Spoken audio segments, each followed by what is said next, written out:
Vamos lá, pessoal, mais um episódio aqui do Dr. Money, aquele podcast que ajuda você a entender sobre investimentos, negócios, empreendedorismo. E estou aqui com um convidado super especial, Fernando Patara. Fernando, prazer ter você aqui. Obrigado pela presença. Fernando, vou deixar você se apresentar para a nossa audiência aí, que você vai saber explicar muito melhor para todo mundo que está assistindo.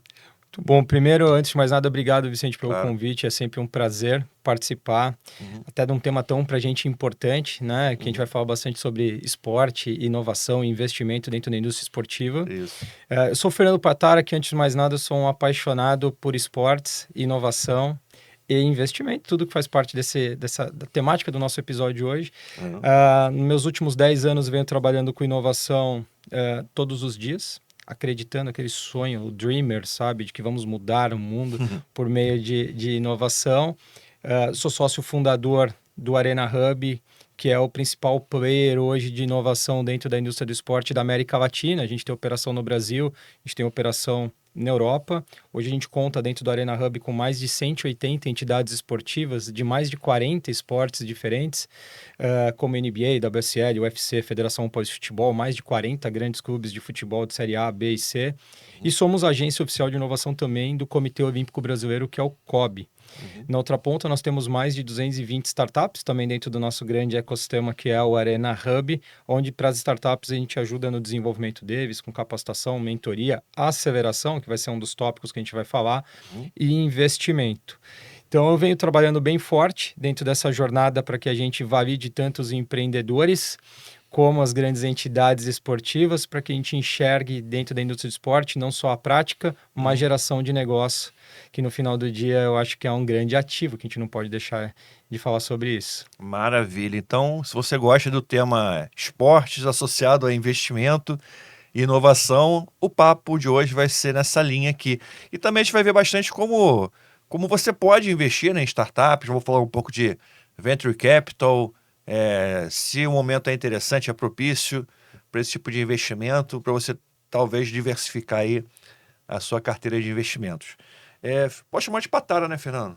Pode chamar de Patara, todo mundo me chama de Tu Patara, pode chamar mais de Patara, fácil. isso. É bom reforçar o nome, né? Que todo mundo conhece, né? A persona, como o pessoal fala no marketing digital. Explica pra gente, quem está assistindo, o que caracteriza uma startup? O que é uma startup? E até quem está assistindo aí, que de repente é empreendedor e quer entrar nesse mundo, né? O que caracteriza uma startup? Como que a pessoa pode se qualificar e construir uma startup? Boa, Vicente, vamos lá.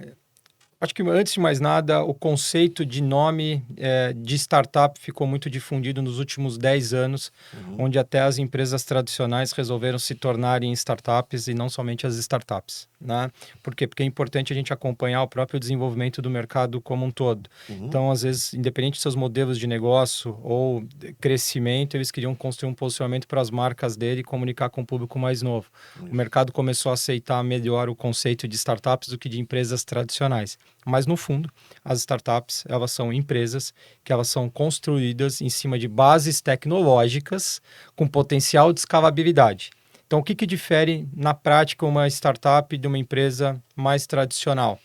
O seu poder de escalabilidade. Quando você monta um restaurante, você já consegue pré-definir dentro daquele escopo de entrega um faturamento mínimo ou máximo, que seria o teto do que ele pode alcançar. Você não consegue triplicar ou quadruplicar o número de mesas que estão disponíveis dentro do mesmo ambiente. Quando a gente fala, de repente, de uma startup, ela pode sair de um faturamento de 0 para 2 milhões em um ano, porque às vezes o que ela está entregando no mercado tem um potencial de crescimento muito grande. E esse crescimento, às vezes, está alicerçado os modelos de negócio que estão sendo construídos por eles, em cima de softwares, em cima de licenças, em cima, às vezes, até do próprio hardware que está sendo feito. Então, como que a gente separa de uma forma bem simples, independente da nomenclatura, que todo mundo quer se beneficiar da nomenclatura? Se tem um projeto com base tecnológica, então por detrás tem uma tecnologia a ser desenvolvida, a ser aplicada, e tem um potencial real de crescimento exponencial, ok, somos uma startup. Entendi. Mas, aí eu te devolvo uma pergunta, Vicente, é uma brincadeira aqui. Se eu tivesse que perguntar, startup de tecnologia, Quem você lembra? Primeiros nomes assim, pode ser de 10, 15, 20 anos, grandes empresas que você já conhece de tecnologia. Uber, Spotify, Uber, Spotify, Meta, ou o né? antigo Facebook. Uhum, Agora são empresas que faturam trilhões. uhum, Mas são startups, são companhias que têm milhares e milhares de colaboradores. Mas são startups? Se você pegar na nomenclatura clara também, startup é em fase inicial de desenvolvimento. Você está começando, startando algo, é isso. né? Eles continuam adotando o conceito de serem empresas com bases tecnológicas, com potencial de escalabilidade. Então, a gente também tenta não separar por potencial já de desenvolvimento de seus próprios projetos. Senão a gente se limita só a enxergar projetos em fase early stage. Agora o quinto andar tem centenas ou milhares de colaboradores. Por que eles ainda são uma startup se eles já não estão em fases iniciais? Porque eles têm desenvolvimento tecnológico, potencial de escalabilidade. Então continuam se Ainda adotando. continua sendo.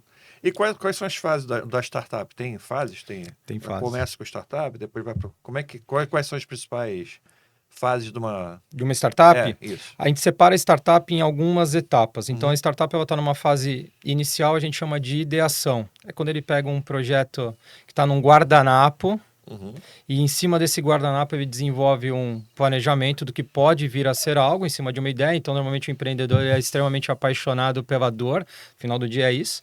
E em cima dessa dor ele vai construir soluções. Nesse momento ele está numa fase de ideação. Então, a primeira etapa de uma startup é ideação. Tá bom, idealizei um projeto, o que eu preciso fazer? Construir isso de forma eficiente para entregar ao mercado. Então, eu vou prototipar. Então, ele entra numa fase que a gente fala de validação e prototipação.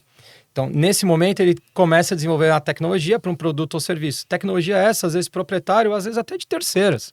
Às vezes é mais barato você pegar um white label do mercado para validar uma tese, ou mais do que isso, usar agora um monte de ferramenta de IA para construir aplicativos de MVP de forma simples. Mas nessa etapa, ele ainda está na prototipação.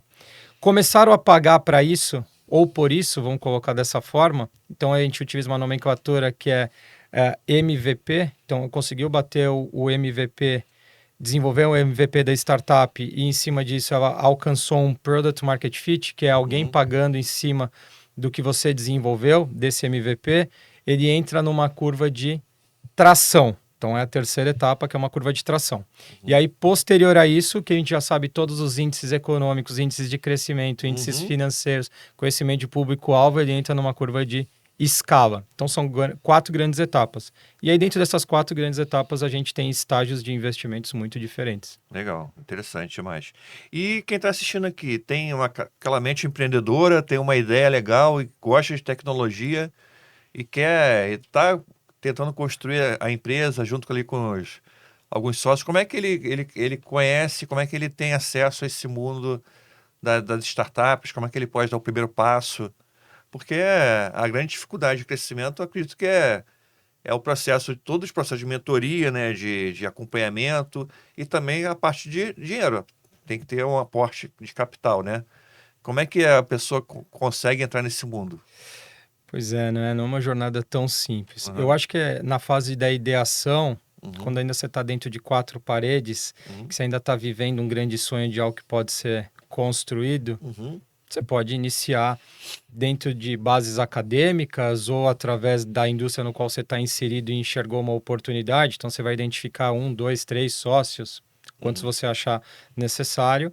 Mas, posterior a isso, à medida em que você precisa ir ao mercado, você precisa começar a ter alguns pontos de contato dentro dos mercados que você pretende estar inserido. Então, vamos lá. Se você quer uma coisa mais ampla, existem alguns órgãos de classe que te ajudam diretamente. Isso acontece muito forte no Brasil.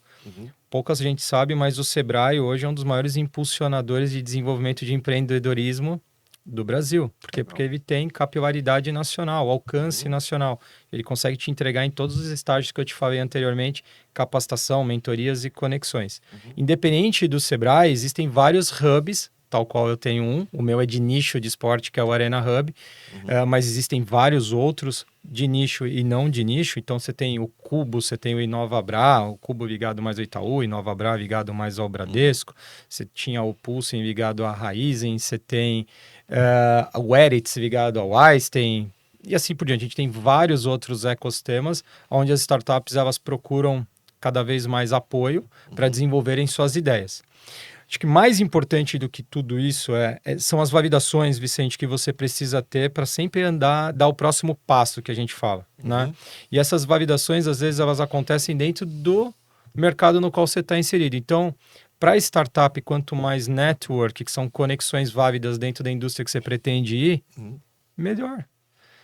E isso é importante, porque, na verdade, sem eles perceberem, eles estão mitigando os potenciais riscos que eles devem ter lá na frente, ou insucessos que eles vão ter. Porque aprende com quem já foi, ou com quem está inserido.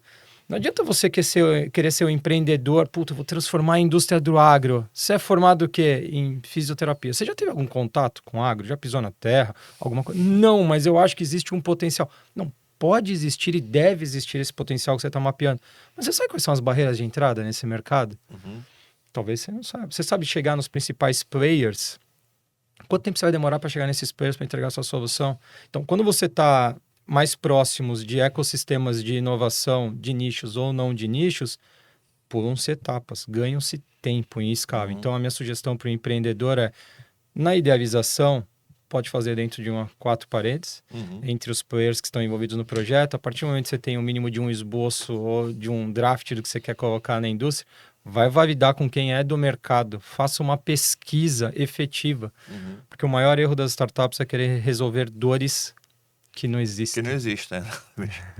É interessante que, você falando disso tudo, eu lembrei um pouco da história da VG Research, né? Que eu não tinha network, então network na área financeira é muito importante. Então, comecei com uma consultoria de planejamento estratégico, então não tinha nada a ver com investimento. A minha empresa fechou em 2016, porque ali, crise, né? Impeachment da Dilma, recessão no Brasil. Minha empresa de 2016 ela fechou, não tinha mais nenhum contrato gerando dinheiro. E eu falei, agora o que eu vou fazer? Né? Eu comecei o meu canal no YouTube, tá comentando com você, em 2018. Pensando que comecei mais como hobby, mais para passar o tempo ali, porque não acreditava que ia ter sucesso com aquilo. Só que começou a crescer muito rápido. Você falou de escalabilidade, né? Você falou tudo isso é startup. E é um produto escalável. O que eu passei a vender depois, aí criei a VG Research, comecei a vender relatórios de recomendação de investimentos, que é o que a VG Research faz hoje. E é escalável, porque a gente pode atender 100 pessoas, 1.000, 10.000 pessoas. É o mesmo produto, basicamente, né? Com algumas variações de carteira. Então, começou a crescer bem rápido a empresa e meio que eu construí um projeto que, sem ter network, mas o network se acaba esbarrando na escala. Quando você não tem network, você não consegue escalar tanto como poderia ter escalado se eu tivesse um bom network. Hoje eu tenho uma outra empresa, a Oregon, que é uma consultoria, e eu tenho 2 sócios que vieram do mercado financeiro. Então, você sente a diferença, né, de entrada nos bancos, nas empresas, você consegue ter um acesso mais fácil, né, agora que eu tenho a Oregon, porque eles já conhecem, eles vieram desse mercado. Então, eles têm um conhecimento, um network diferenciado. Está sendo muito mais fácil hoje, com essa base de conhecimento, ter um crescimento mais orientado. E com a VG Research eu fiquei aí 5, 6 anos dando cabeçada até construir o que é hoje, né? Então, foi um caminho muito mais tortuoso. Então, eu entendo o que você está falando, assim, você ter acesso à mentoria, um conhecimento de network, está num grupo, né? Está num ambiente de inovação também, isso é fundamental. Né? Você falou que tem uma aceleradora. Tenho. Qual é o papel da aceleradora? Qual a diferença da aceleradora para a Arena Hub? A aceleradora é Podium, né? É Podium, isso, Aceleradora de startup. de startup. Qual a diferença da aceleradora de startup para o Arena Hub? Boa. Vamos lá, o Arena Hub é um grande ecossistema que a gente montou ele num formato de tripé, né, que a gente brinca. Então, por que no formato de tripé? Porque nós temos as entidades esportivas, que eu te falei, mais 180 entidades esportivas, no qual a gente presta um serviço para eles chamado Innovation as a Service. Dessas 180 entidades esportivas, estou para te afirmar que menos de 5% delas têm inovação como core, ou áreas de inovação, ou departamentos de inovação. Então, eles utilizam, às vezes, da estrutura de um player do mercado para ajudá-los nessa jornada. Então, meu papel com eles é muito de construção de cultura de inovação, cada vez mais na parte de provocações dentro dessa indústria. Sim.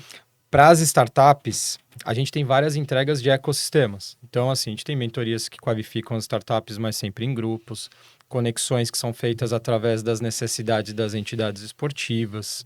Então, a gente ajuda eles no seu desenvolvimento. É aquele ponto de contato de network necessário.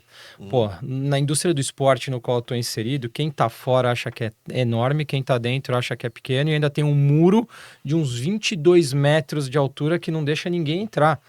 Então, assim, é um ciclo de poucos, é um ciclo de exclusivos que a gente fala, e são sempre os mesmos players gerando. Então, quando é alguém, um outsider, querendo entrar no nosso mercado, dificilmente eles conseguem. E quando eles acham que eles conseguem, o ciclo é tão longo que eles até desistem. Então, assim, para as startups, a gente ajuda a acelerar esses processos. E nós temos as marcas e empresas que nos apoiam com programas de inovação aberta. Vou dar um exemplo. Nós fizemos um programa com a Ambev, que eles precisavam mapear a jornada do torcedor. Esse é um bom exemplo. Então, eles nos contrataram para a gente fazer um programa de inovação aberta e aí a gente procurou startups no nosso ecossistema que ajudavam eles nesse processo. Então, eu, como Arena Hub, sou um ecossistema de inovação amplo, que as minhas entregas elas são iguais a todos. Podium, aceleradora. A aceleradora é uma estrutura jurídica que a gente monta, focando em grupos de startups que precisam de necessidades específicas para dar aquele próximo passo, aquele próximo estágio que eu te falei.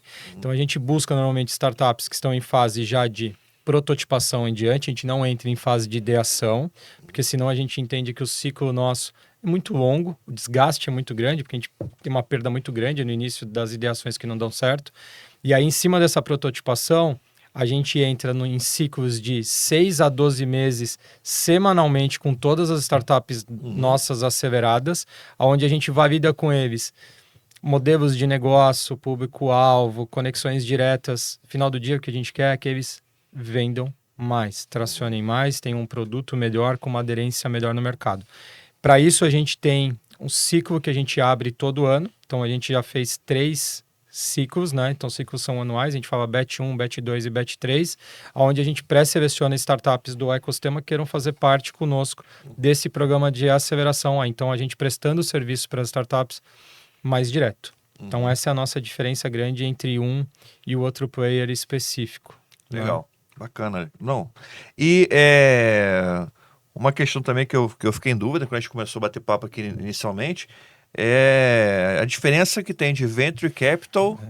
Então é diferente, tá, galera? Não é a mesma coisa. Não. Venture Capital é uma coisa e Private Equity é outra coisa. E ficou muito na moda, né?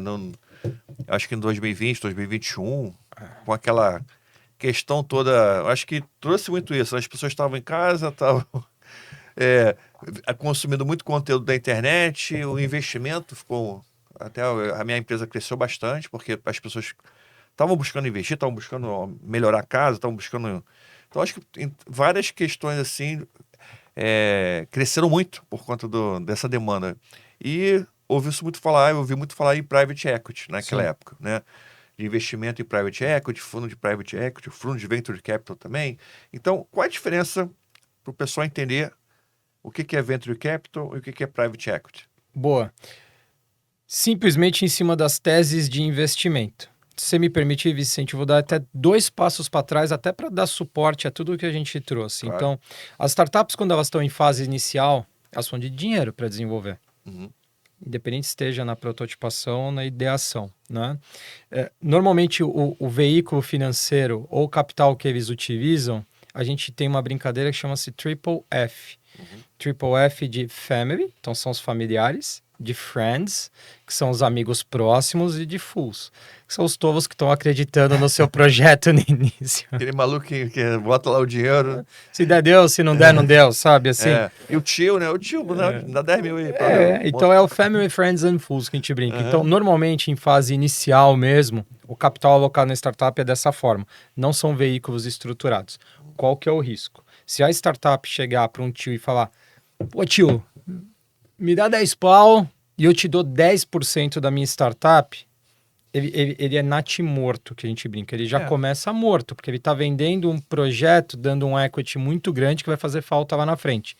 Porque o cap table dele, que é a estrutura societária, vai começar a ficar muito partida. Então, essa é a primeira etapa. A segunda etapa de investimento, a gente fala que é o investimento anjo.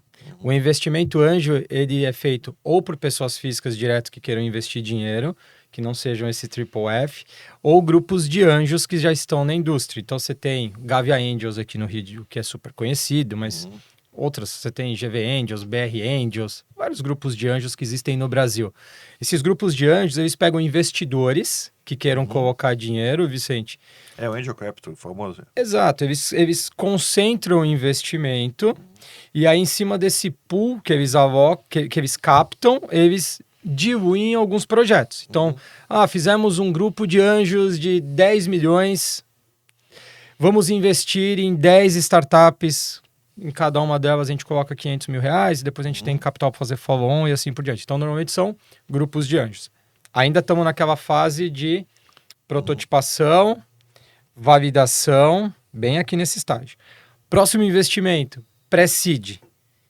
Né? Então, seed é o capital inicial que a gente fala. Né? Então, o pré-seed, a gente utilizou isso porque a nossa diferença cambial para o mercado norte-americano ficou tão grande que se a gente fizesse um comparativo do que é um seed americano para o mercado brasileiro, ficou muito distante. O seed americano é $1 milhão. Tá bom, a gente está falando de 5 milhões e meio de reais. Como que eu vou colocar 5 milhões e meio de reais numa startup que fatura 10 mil reais? Não dá, a tese não tem suporte. Então a gente criou um conceito, uma etapa anterior, que é o pré-seed.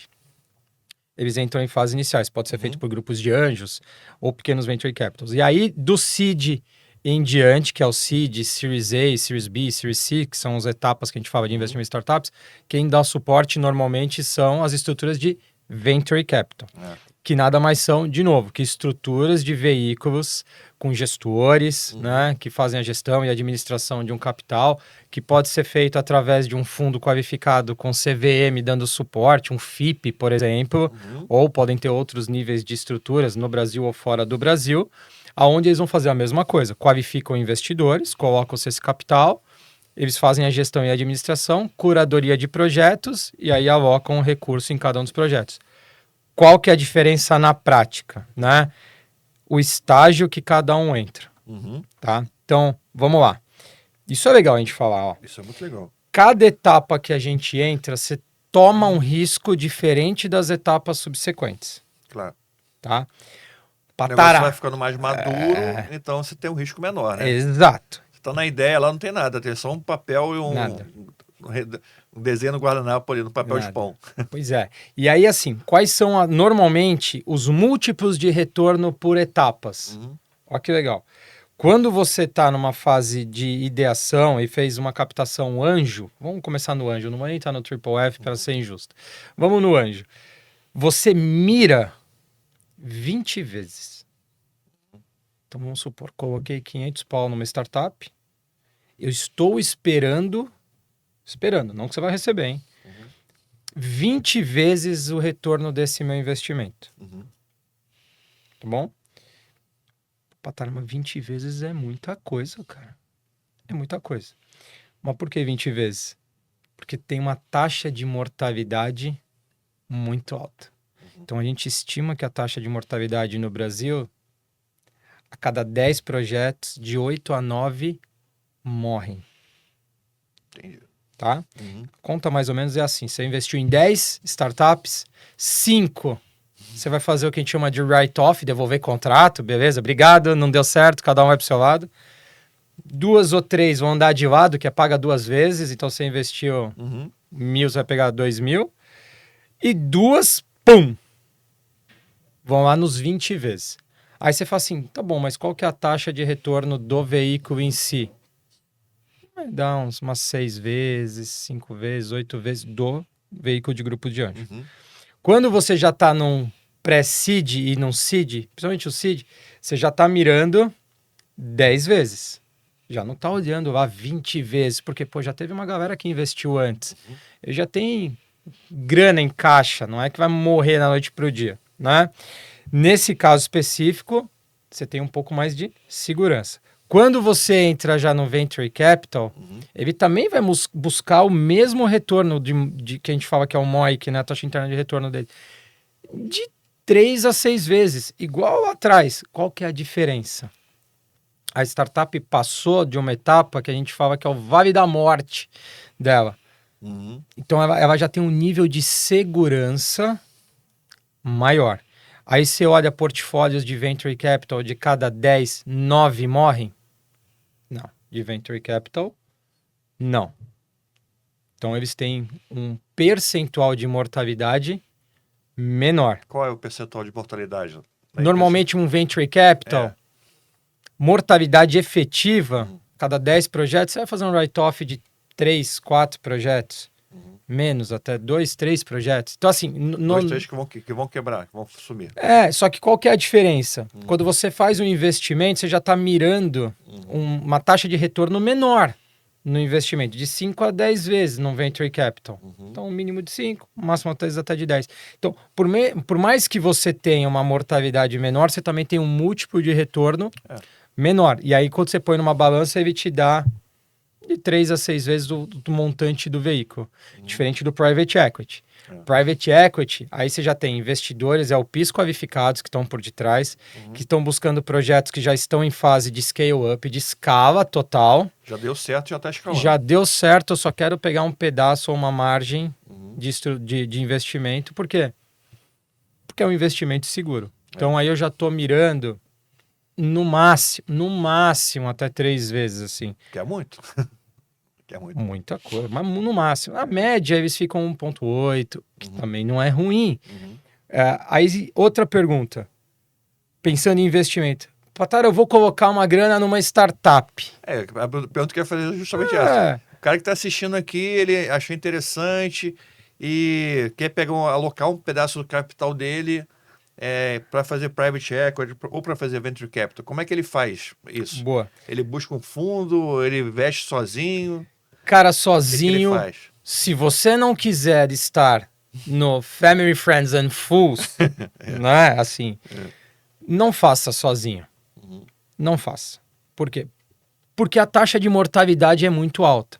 Às vezes é preferível você colocar e alocar o seu recurso num veículo já existente, onde ele vai pulverizar o investimento em 10 projetos. 10, 15, 20. O que eu entendi desses fundos são assim, eles investem em 20, 30 projetos, então você tem uma diversificação grande ali, mesmo que... Se morrer 10, ali tem os outros vão pagar. Que vão... Você vai perder 100% do capital num, mas no outro você vai multiplicar por 5. Então acaba que no final das contas... É muito difícil quando você tem uma curadoria de projetos boas, você ter um veículo perdedor. Isso. Você pode ter um veículo com baixo retorno, mas perdedor é muito difícil. Agora, se você fizer sozinho, a chance é muito grande de você perder. E aí, por quê?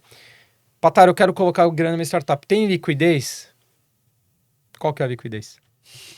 Você está comprando o equity de uma startup. É uma ação que você compra e vende ali na hora. Não, é o equity de uma startup. Então, a sua liquidez está atrelada a um evento futuro de liquidez da startup. Porque você comprou o quê? Um pedaço de um equity de um projeto. Né? Então, vamos por... entrei numa startup. Né? Sou um grupo de anjos. Entrei e pegamos 15% de um projeto. Tá bom? Tá bom. Você tem... Em cima de um valuation estipulado. Vamos criar um cenário. Colocamos 500 pau num valuation de 5 milhões, pegamos 10%. Vai, para arredondar a conta. Tá bom. Você entrou no valuation de 5 milhões. Para você calcular a sua saída, você quer retornar 20 vezes, ela tem que valer 100 milhões.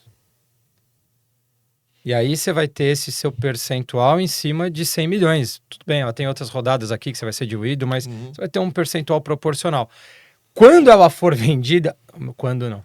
Se ela for vendida... Vou inverter aqui.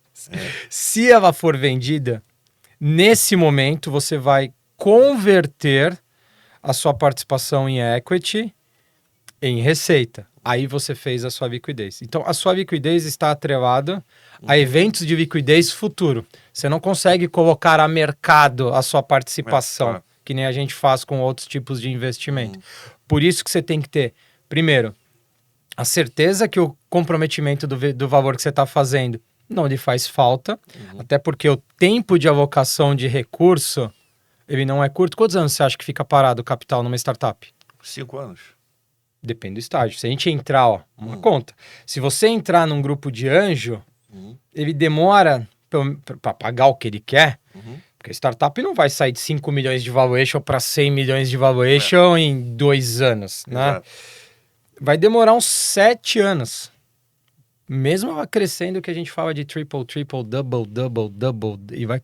Não vai, né? Então, assim, você acaba colocando por 7 anos o investimento. Vai acontecer de retornar antes? Vai ter de tudo, mas numa média, 7 anos. E numa estrutura de um FIP, um venture fundo, né?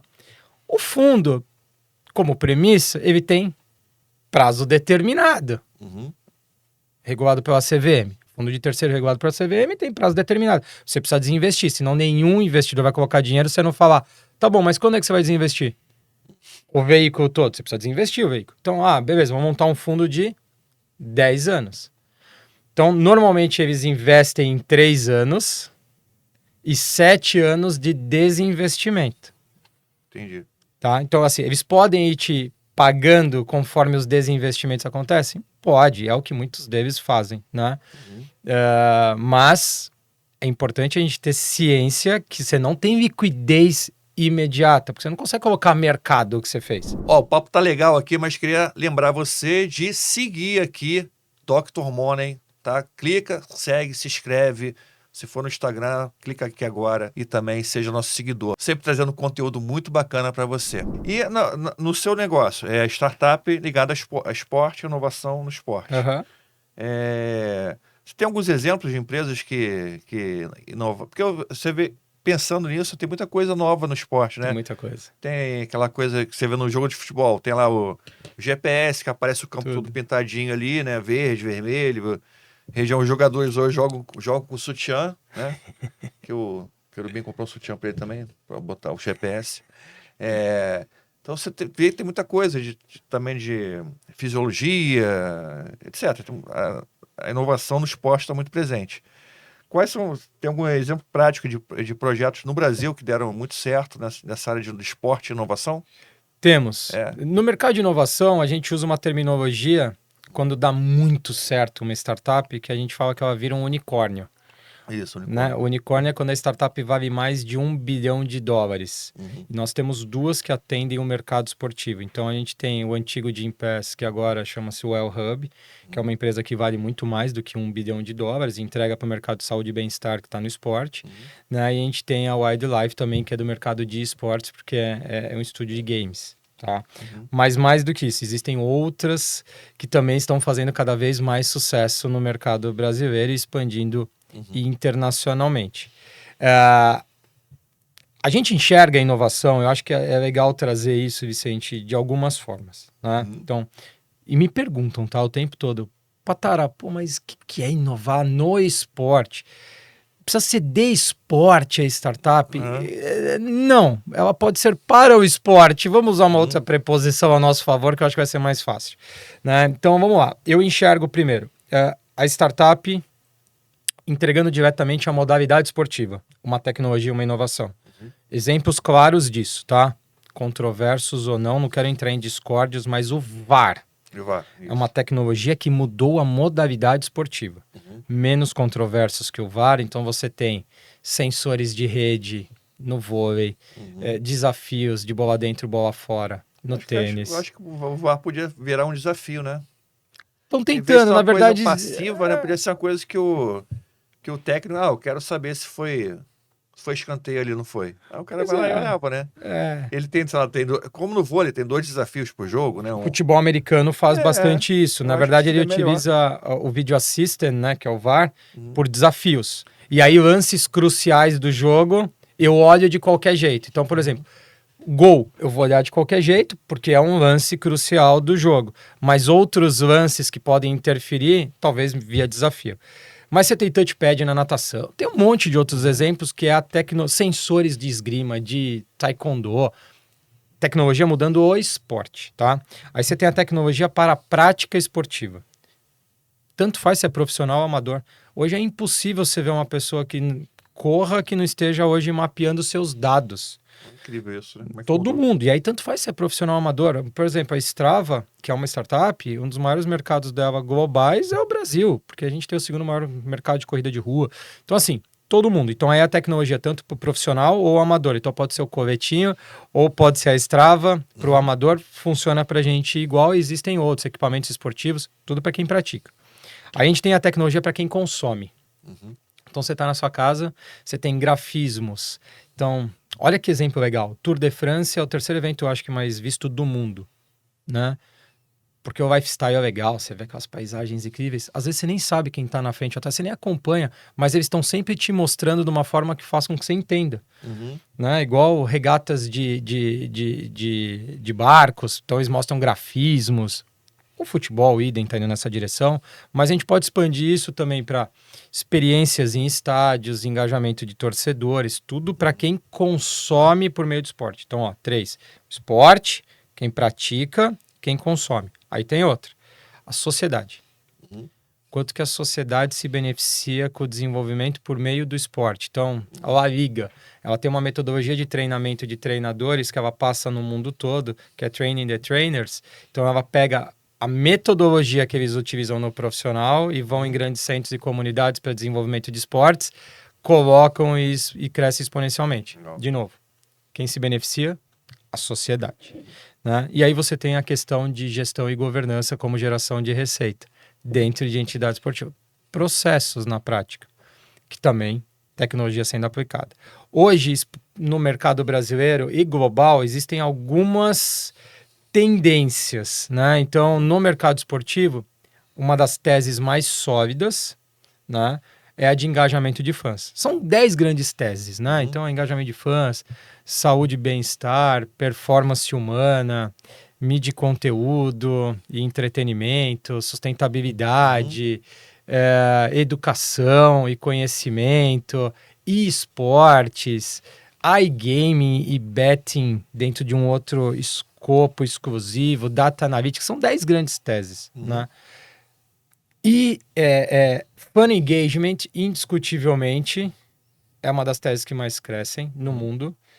E saúde e bem-estar é uma das teses que mais crescem no mundo quando a gente olha a indústria esportiva. Então, por exemplo, existe uma startup no Brasil chamada Fanbase, que está ajudando os clubes a construir suas bases de dados. Não adianta a gente falar que eu tenho 20, 30, 15, 40 milhões de torcedores, eu te perguntar quem são eles, você não faz a menor ideia de quem são. Qual a renda média? Sabem nada. Hoje eles começam a utilizar a tecnologia para ajudar no mapeamento. Né? Então, essa, por exemplo, é um grande exemplo. Tem uma startup hoje brasileira que já está internacional chamada Mantis AI, que ajuda também na parte de mapeamento de patrocínios e cortes para transmissão. A gente está vivendo a era do conteúdo. Né? Então, assim, a galera consumindo short content o tempo todo. Tá bom, mas como você controla todo esse inventário de tudo que está sendo produzido? Hoje eles têm operação, são investidos pela Comcast, que é o maior grupo de mídia do mundo. Então, cooperação Brasil na Europa, mas é uma startup brasileira. Existe uma startup de saúde e bem-estar chamada MyDose, por exemplo, que é uma baita de uma solução. Ele criou uma plataforma de construção de comunidades, saúde e bem-estar. O 12 é de dopamina, oxitotonina, serotonina e endorfina. Ele constrói a tese nos Estados Unidos, no Vale do Silício, mas veio desenvolver ela no Brasil, uma startup brasileira. Por quê? Porque a gente precisa cada vez mais difundir o conhecimento de boas práticas por meio de esporte. Assim, tem dentro da indústria esportiva vários exemplos, poderia citar dezenas para não ser injusto com nenhum deles, vou parar por aqui. Mas o que eu acho mais importante é a gente precisa cada vez mais pular etapas de maturidade dentro da indústria esportiva. Sem investimento direcionado com fundos que conheçam o mercado esportivo, cada vez é mais difícil para a gente desenvolver o mercado, Vicente. Né? Então, por exemplo, quando eu bato com uma tese de esportes, uma startup de esporte vai bater numa tese de Venture Capital. Você é um SaaS. SaaS é Software as a Service. B2B, eu vejo. Se você não é, eu não vejo. Aí eu falo, mas como? Se o mercado de esportes é um mercado mais no B2C, porque nós somos 220 milhões de apaixonados, sabe? Então, assim, quando você olha o B2B nosso, é limitado. Nós temos quantos clubes ou entidades esportivas no Brasil? Quantos você acha que a gente tem? Clube de futebol? Clube, entidade esportiva. Tem umas 2.000. Um pouco, mas se a gente colocar os clubes associativos juntos, 20 mil. Nossa. Aí eu te pergunto, quantos tem potencial de compra efetivo? 5%, 10% disso. Quer dizer, então seu mercado endereçado é pequeno. Agora, quando você olha na outra ponta, que você tem 220 milhões de potenciais consumidores, aí você pega Gympass, se transforma, o Well Hub agora se transforma num canhão global com internacionalização de projetos. Strava vindo para o mercado brasileiro, se tornando a principal plataforma no mercado brasileiro, porque você está falando diretamente com o consumidor final. E quem é o investidor desse mercado? Mercado de startup ligado ao esporte. Quem é o investidor? Quem é o cara que... Pois é. Olhando essa oportunidade, a gente fez um veículo de investimento do lado de cá, que é o Sports Angels. Muito para dar suporte, ao nosso ver, a etapa mais crítica das startups, que é essa etapa do Vale da Morte, que é o early stage deles, né? Porque quando eles vão competir com outros veículos de investimento, com outras teses de investimentos como fintech, health tech, agritech, eles têm muita dificuldade, porque são teses mais sólidas e conhecidas na indústria. O nosso mercado é um mercado em construção. Provavelmente o mercado de esportes é um dos últimos que estão participando de transformação digital. Mas hoje existem alguns veículos já de esportes. Então aqui no Brasil nós temos o Sports Angels, a Outfield tem um veículo de investimento e se posiciona super bem nessa indústria. A própria Bossa Nova montou um fundo de investimento no passado. A Go For It, que é também aqui do Rio de Janeiro, mas entra em projetos mais late stage, mais consolidados. Mas o mais legal é que se eu olhar lá para trás o raio-x de quando eu montei o Arena Hub há 6 anos atrás, globalmente tínhamos, sei lá, 20, 30 fundos de esportes, olhando para o esporte. Nossa, hoje temos global. Global. Global. Hoje temos mais 180 veículos. Quer dizer, olha o potencial de crescimento, né? E mostra o quanto que existe mesmo equiparação até de maturidade. Talvez eles estejam uns 2 anos à frente que a gente, mercados mais consolidados que colocaram o pé antes na inovação e tecnologia no esporte. Mas o crescimento de veículos nos últimos 5 anos, e não foram os 5 anos mais fáceis, principalmente você entende muito de investimento, você sabe que a taxa de juros altas do jeito que estamos, né, não favorece a construção de venture capital do lado de cá, de forma... Né, vou colocar meu dinheiro com risco ou vou colocar o meu dinheiro sem risco para ter equivalência próximas de retorno? Pagando 15% por ano, Exato. cada dobra o capital em 5 anos. Pois é. Mas mesmo diante desse cenário, a gente teve um crescimento exponencial global, né? Mas por quê?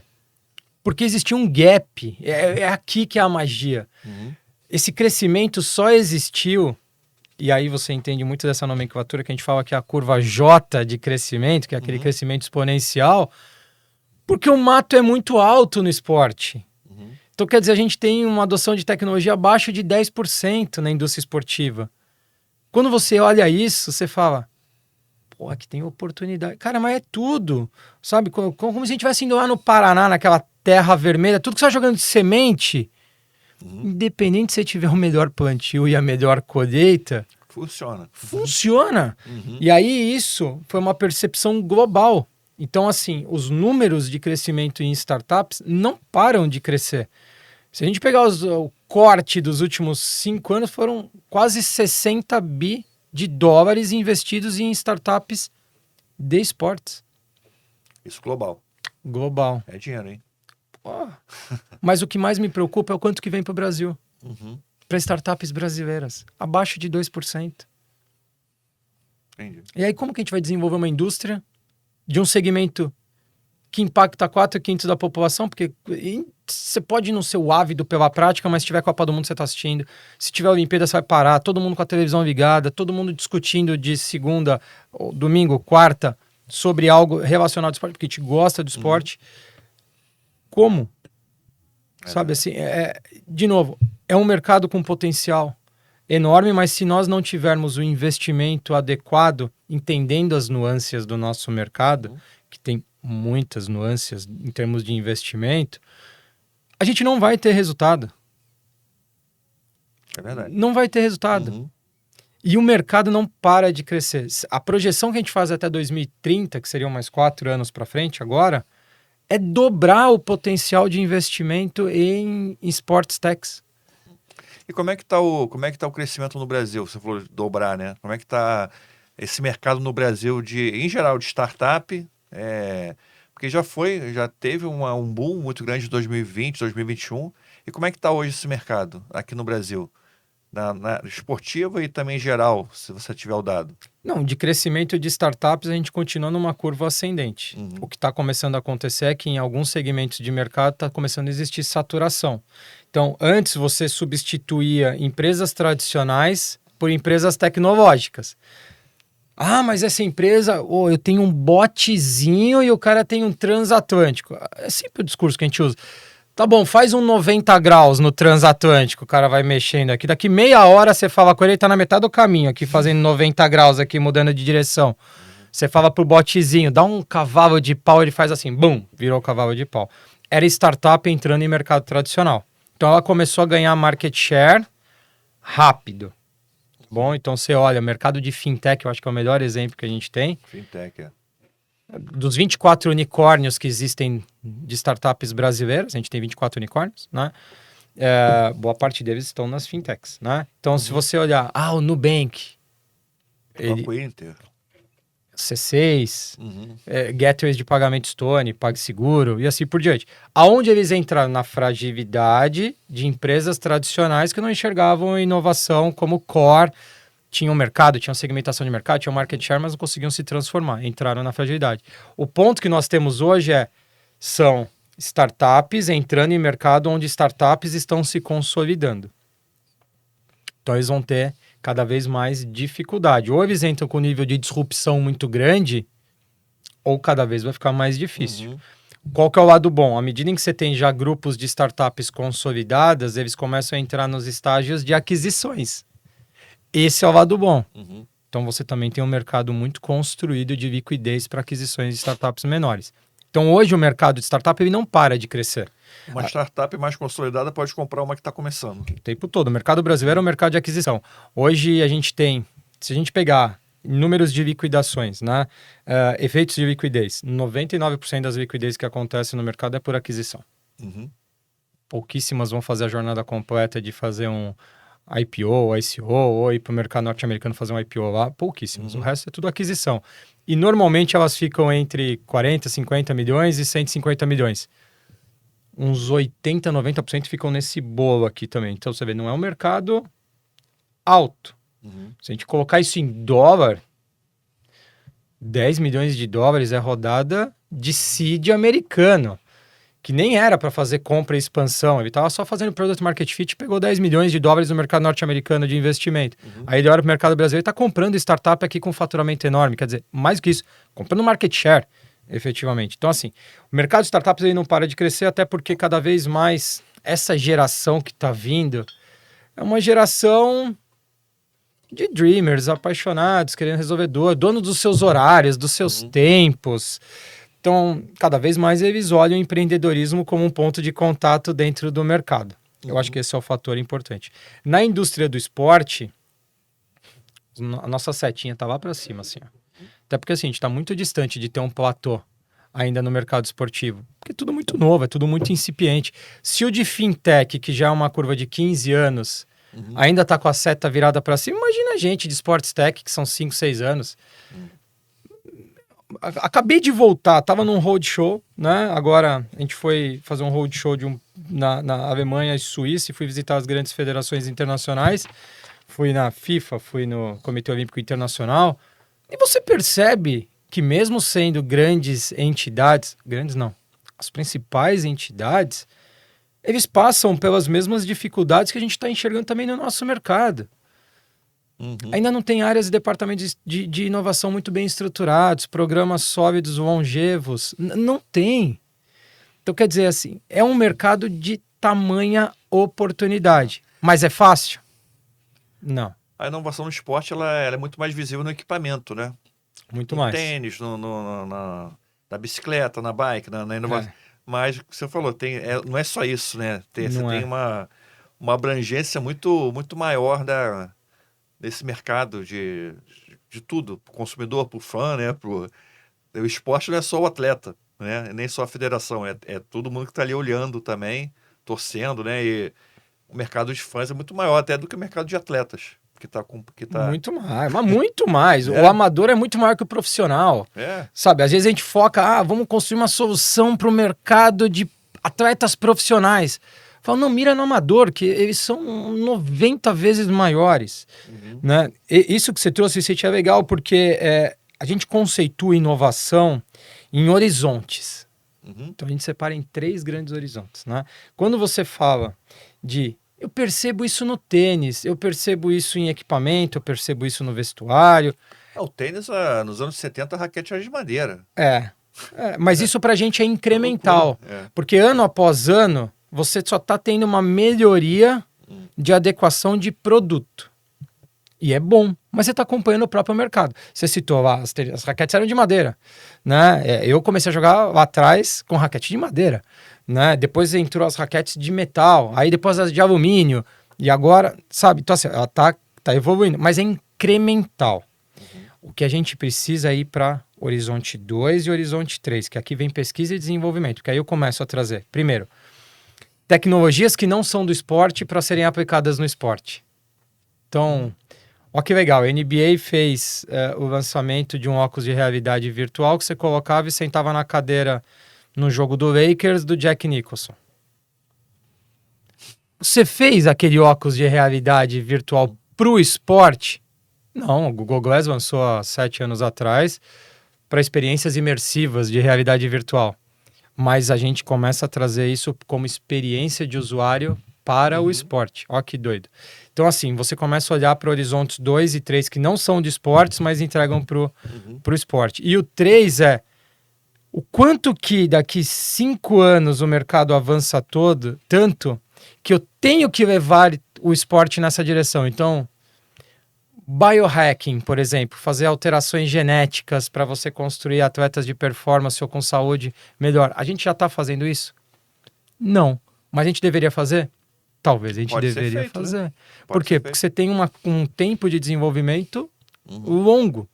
Né? Então, assim, a galera às vezes percebe muito só a inovação, onde ele consegue tangibilizar, encostar, que é roupa, equipamentos esportivos, wearables, né? Relógios, sensores, o Catapult ou qualquer outra marca que seria o Sutil que você brincou, e consegue ver, mas por detrás você tem que ter uma tecnologia sendo desenvolvida para a gente mapear dados, estudar dados, conceituar dados, senão a gente se limita muito no incremental.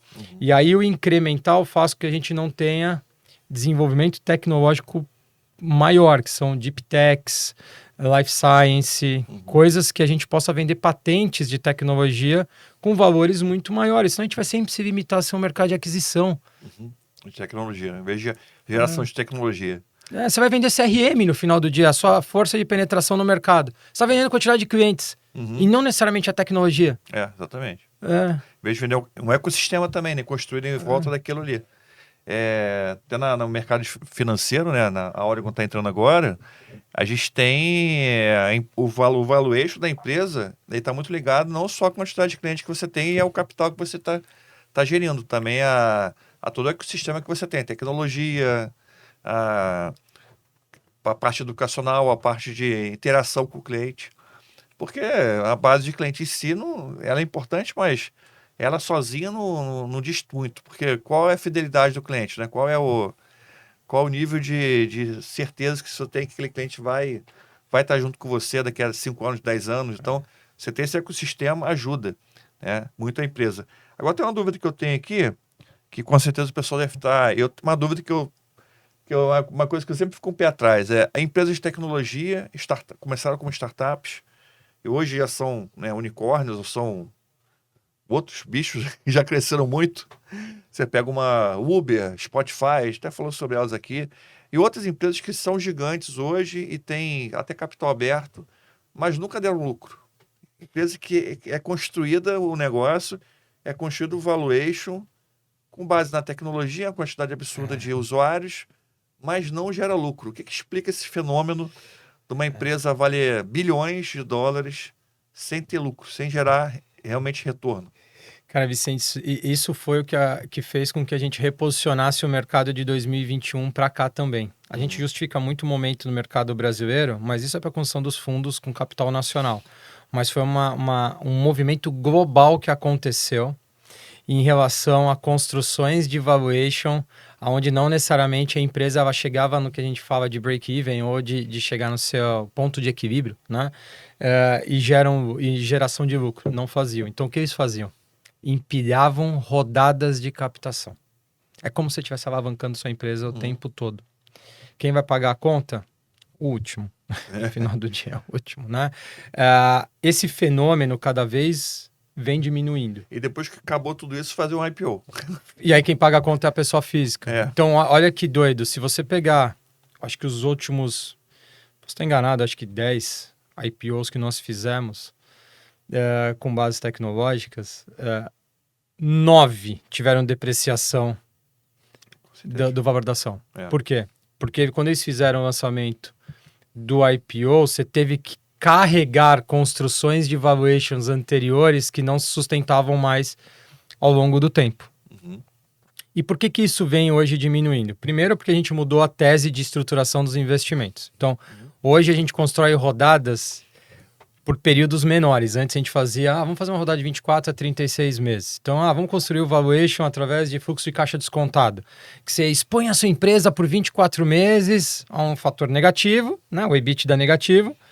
Depois de 24 meses ela começa a dar um lucro, o EBITDA positivo, só que como a gente constrói ela no triple, que é triplicando o faturamento, triplicando, depois dobrando e dobrando, quando você chega no quinto ano... Joga isso para...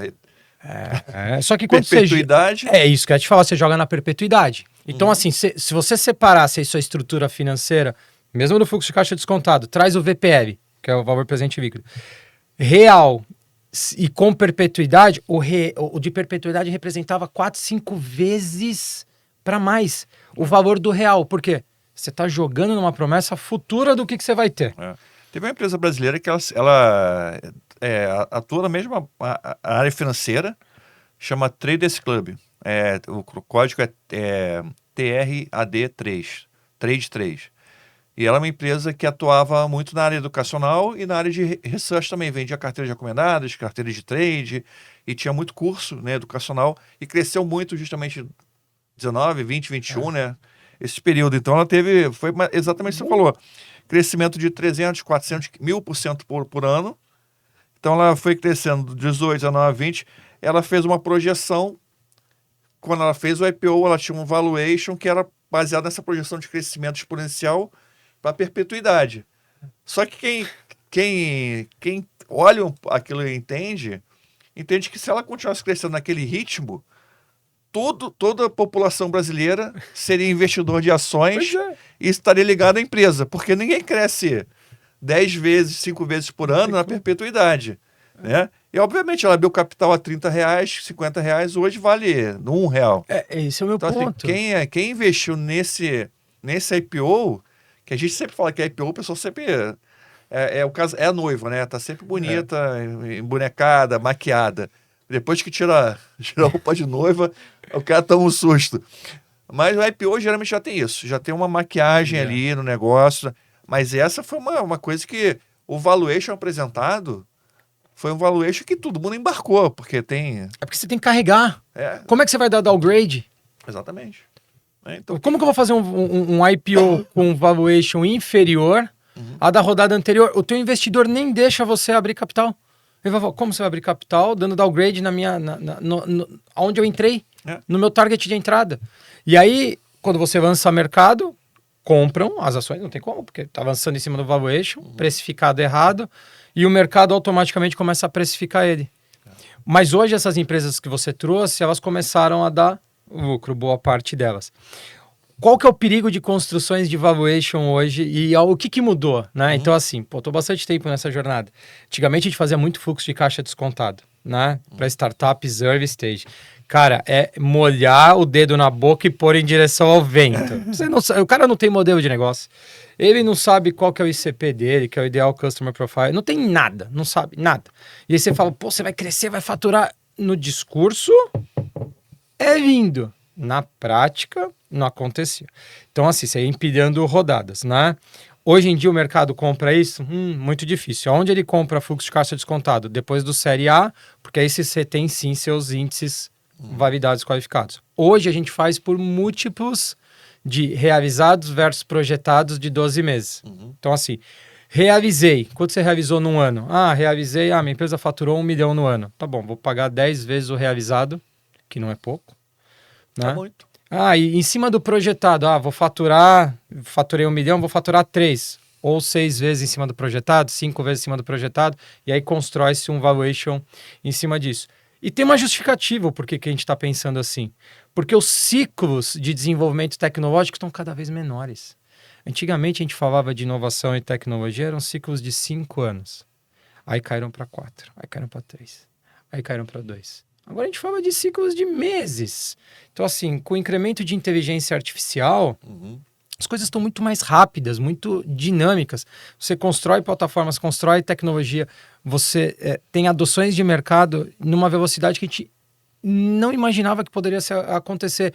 E aí eu te pergunto, eu pego uma startup em fase inicial que nem tem modelo de negócio e vou falar que em 5 anos ele fatura 40 vezes mais, 50 vezes... Não dá, o mercado não paga mais. Teve um caso que eu queria perguntar.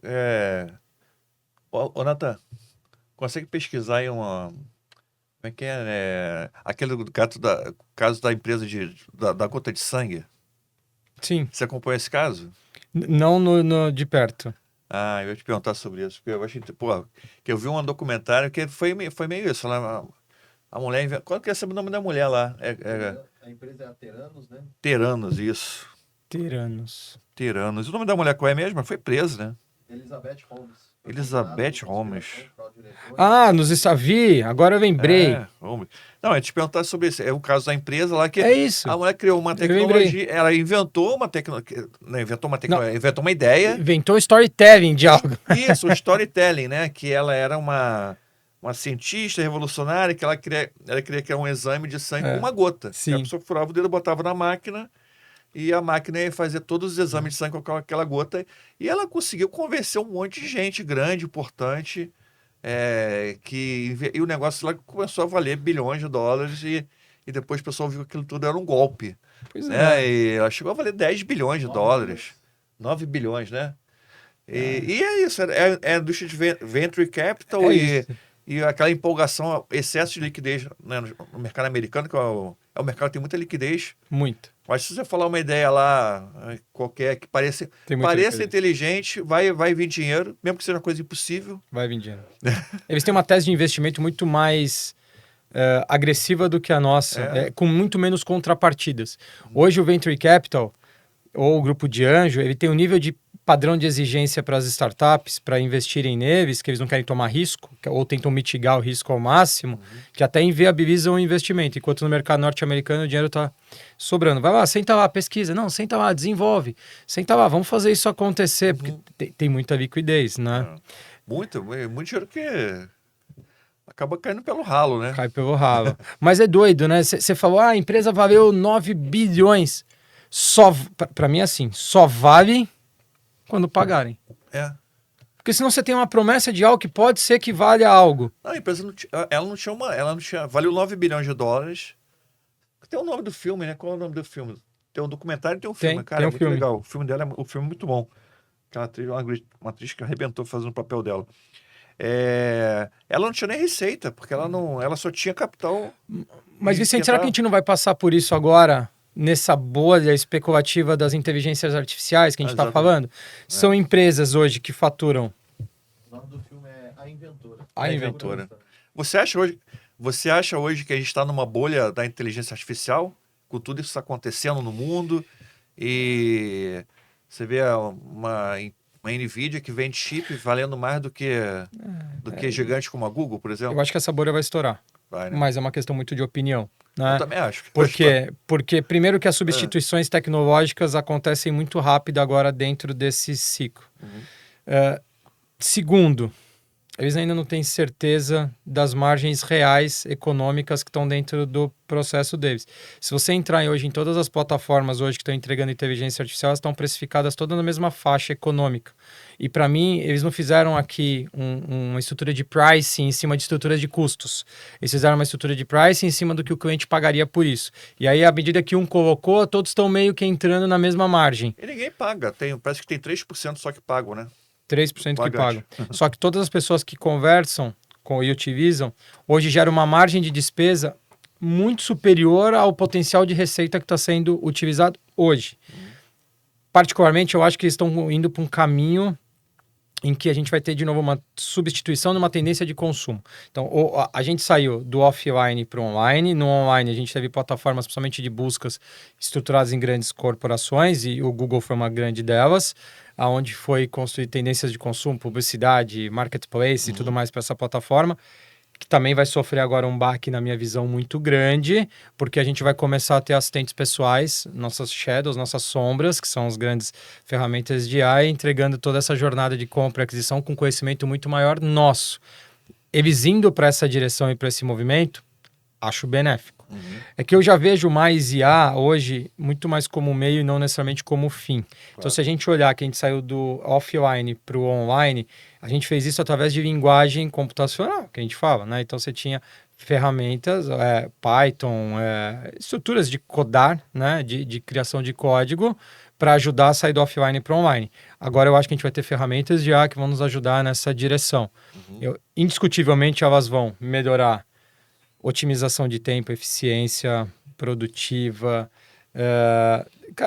Nessa direção, muito tempo, Thiago, muito tempo. Muito. Agora, se estamos numa bolha especulativa do valor econômico dessas empresas, particularmente estamos, né? Mas o quanto a gente não estava antes das outras empresas também que foram estruturadas nessa mesma base. Se a gente pegar boa parte das empresas que estão listadas na Nasdaq, também quantas que lá dentro não têm estruturas também que podem estar indo nessa direção. Não só na Nasdaq, na bolsa focada em plataformas digitais. Isso. Né? Até tem alguns especialistas que falam que essa bolha de IA hoje é maior do que a bolha da internet nos anos 2000. É um perigo que a gente pode estar correndo.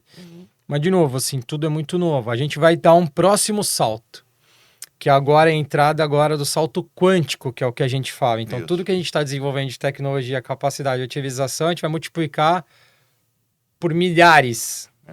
A tecnologia quântica, sim, eu acho que ela tem um potencial revolucionário muito maior do que a IA, por exemplo. Tem. A IA, muita gente está acreditando que a IA vai substituir o trabalho humano, ou você vai deixar de ter uma pessoa trabalhando ali. Lógico, alguma coisa assim você vai conseguir otimizar, mas não vai. Uma empresa que tem 100 pessoas não vai cair para 10 pessoas porque vai começar a usar IA. Mas eu não sei, hein? Se a gente parar para pensar, matérias após matérias, semanas após semanas, a gente está vendo grandes empresas globais demitindo funcionários que estão estruturando os agentes de IA para fazer substituições de trabalhos que eram repetitivos. Acho que acho que assim, se a gente ficar pensando quais vão ser danos e causas colaterais de utilização de IA, vai refletir muito nessa jornada. Se a gente olhar no desenvolvimento ao longo de gerações e gerações, a gente já teve outras substituições ao longo da jornada. Uma das últimas delas foi a Revolução Industrial, por exemplo. Qual foi o dano colateral que nós tivemos? Cara, substituição de uma margem populacional de trabalho que teve que se requalificar ou se reposicionar, porque as máquinas começaram a substituir parte da jornada deles. Exato. Só que a gente estava falando para um layer operacional. Agora, não necessariamente a gente está indo nessa faixa. Agora a gente está indo para uma faixa já dentro de estruturas empresariais que você substitui processos. Entendi. E substitui, porque otimiza. Então, assim, isso é tão sério, esse movimento que está acontecendo, Vicente, que eles estão pensando até em subvenções globais de manutenção de pessoas. Depois você vai ter que ter uma grana para manter pessoas. Porque parte dessas jornadas que a gente fala, que são de trabalhos repetitivos, que as pessoas fazem sempre a mesma coisa todos os dias, talvez não faça sentido. Exatamente. Inclusive, vou fazer uma live sobre isso. Queria convidar você que está assistindo aí a participar da live no dia 15. Eu vou falar sobre o tema vai ser a bolha da IA nos Estados Unidos. Então, queria convidar você, é só você comentar aqui embaixo bolha ou clicar no link que está aparecendo aí, tá? Só para fazer um Boa. corte, já vou aproveitar já. Tá, Natan? Já faz um cortezinho que a gente pode botar no Instagram ou até no YouTube. Pois é. Vou fazer uma live sobre isso, sobre esse tema de... Porque, cara, eu vejo assim, só, a minha opinião, né? Só de investimento que eles prometeram, eles têm que fazer um investimento de... todas as empresas de IA têm que fazer um investimento de 2 trilhões de dólares. Uhum. Não só, principalmente em infraestrutura. Porque não tem hoje data center, não tem energia elétrica. Pois é. Pra- 50% da energia elétrica dos Estados Unidos já estão sendo É. utilizadas para data center. O Elon Musk falou que o principal investimento, o cara que quiser ficar rico nos Estados Unidos tem que investir em energia. Geração de energia. Eu tô lendo um livro, quer ver? Deixa eu pegar aqui o nome, que minha cabeça já não tá funcionando tanto quanto deveria, que eu acho que é um bom livro para as pessoas lerem. É que quando a gente faz muito, trabalha muito, a gente acaba ocupando as caixinhas com outras coisas. Quer ver? Ó, eu tô lendo um livro que eu acho que é muito interessante as pessoas, chama-se A Próxima Onda. Né? Depois dá uma pesquisada, porque eu acho que é bem interessante. Ele chama-se A Próxima Onda, ó. Deixa eu mostrar aqui, ó, para você. É um livro do Mustafa Suleyman e do Michael Bhaskar, que ele é cofundador da DeepMinder, que é uma das principais plataformas que existem de inteligência A artificial. próxima onda. De tudo que eu venho vendo nos últimos tempos em relação a quanto esses saltos e movimentos tecnológicos podem impactar, ele fala muito da utilização da IA nessa nova jornada. Legal. E é muito de reflexão mesmo, do momento em que a gente tá. E o que isso pode causar de dano. Quer ver? Uma brincadeira simples, né? A gente fala assim, um dos maiores desenvolvimentos que nós tivemos foi o automotivo, a construção de carro. Cara, mas a gente só desenvolveu carro por conta de doenças que estavam acontecendo, porque as pessoas andavam e conviviam com fezes de cavalos. E aí alguém falou assim, cara, a gente precisa acabar com isso, cara. Não dá mais pra andar na rua e a gente ficar pisando o tempo todo nisso. Cheiro, Humano doença. também, né? Em Londres o pessoal jogava pela janela assim, ó. Pois é. O E balde. aí desenvolveram o carro, né? Então, assim, teve dano colateral. Qual que é o dano colateral? A poluição. Exato. Mas é um dano colateral. Quando fizeram o carro, pensaram na poluição? Não. De novo, a gente fala de inteligência artificial, mas isso já existe há 50 anos. É que agora a gente está conseguindo um crescimento exponencial de utilização de inteligência artificial. Mas quais os danos colaterais que vão causar? Claro. Quando pensaram em desemprego? Talvez não. Talvez era, cara, a gente vai fazer uma coisa que vai otimizar agora o tempo de todo mundo, processos. Sabe? Então, assim, sempre vai existir dano colateral no que está sendo feito, mas não era o core de desenvolvimento da tecnologia em si. E esse livro vai muito nessa direção, por isso que eu acho que é uma boa sugestão para a Legal. galera ler. A próxima onda. Próxima Onda. Legal. Botando na telinha depois aí. Fernando, cara, prazer enorme ter você aqui comigo. Brigadão. Tá, pessoal? Vou deixar aqui na descrição. Pessoal, vou deixar. Pessoal, vou deixar aqui na descrição do vídeo, né? Os contatos aqui, os links do Fernando Patara, LinkedIn, Fernando-Patara, né? Instagram, Fernando_Patara. Isso. Deixa eu botar Fernando Patara, acha. Se me colocar no Google Fernando Patara, vai achar um monte. isso. Tô levantando a bola de vamos transformar o esporte por meio de inovação e por conta disso acabo dando bastante palestra, Isso. bastante matéria falando sobre isso. Muito bacana. E no Instagram também, Arena Hub, né? HUBSP, tudo junto, Isso. tudo junto. Fernando, deixar você dar o seu recado final para a turma aí que está assistindo. É um prazer ter você aqui. O que você tem a dizer para a galera aí, seu recadinho final? Pô, bom demais. Primeiro, obrigado, Vicente. Cara, adoro falar sobre inovação, adoro falar sobre investimento. É o que eu faço. Nada se transforma sem investimento. A gente precisa, sim, ter pessoas qualificadas, a gente precisa de boas ações, a gente precisa de planejamento, a gente precisa de bons projetos, mas sem o investimento a gente não impulsiona nada, infelizmente. A gente vai ter somente boas ideias. Então, o capital é fundamental. O trabalho que vocês estão fazendo hoje de conscientização e desenvolvimento, olhando o investimento como um core, vai beneficiar bastante. E obrigado pela oportunidade. A indústria esportiva.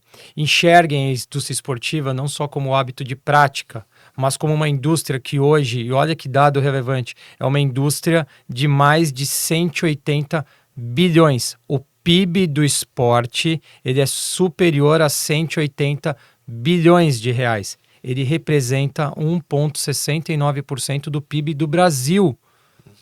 Olha o impacto que nós temos. É muita coisa. É muita coisa. E ainda as pessoas ainda não enxergam o esporte como um mercado de geração de negócio, mas já representa quase 1,7% do PIB do Brasil. Então, assim, olha o potencial. Ah, mas aonde a gente pode chegar? Se você olhar outros mercados, por exemplo, a Itália é 4% do PIB. Quer dizer, se a gente chegar a 4% do PIB, olha o volume, a gente vai bater 500 bilhões de receitas dentro da indústria esportiva. E não tem betting, não tem nada, tá? Dentro dessa jornada. Quer dizer, enxerguem o esporte como um mercado de potencial, porque o mercado internacional nos enxerga assim.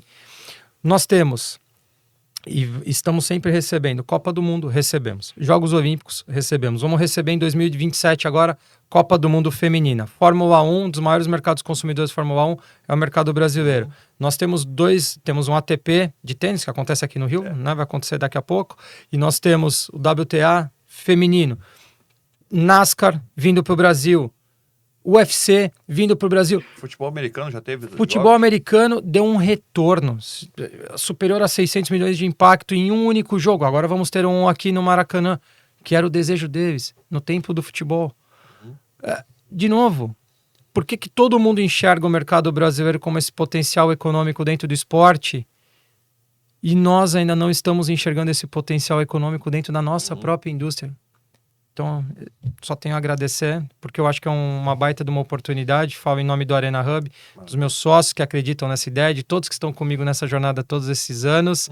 E convido a todos a entrarem no Arena Hub. Startups, entidades esportivas, entusiastas, manda LinkedIn, WhatsApp, do jeito que quiser me contactar, vai ser um prazer. Obrigado pela oportunidade. Maravilha, um prazer estar convidado a vir de novo também. Um papo muito legal. Pena que a gente tem tempo aqui para terminar. Dá para continuar aqui bastante tempo, né? É um prazer, Patara, de novo. Pessoal, obrigado pela audiência, obrigado pela parceria aqui. Então, foco no investimento, foco sempre no longo prazo. Saúde e sucesso. Valeu!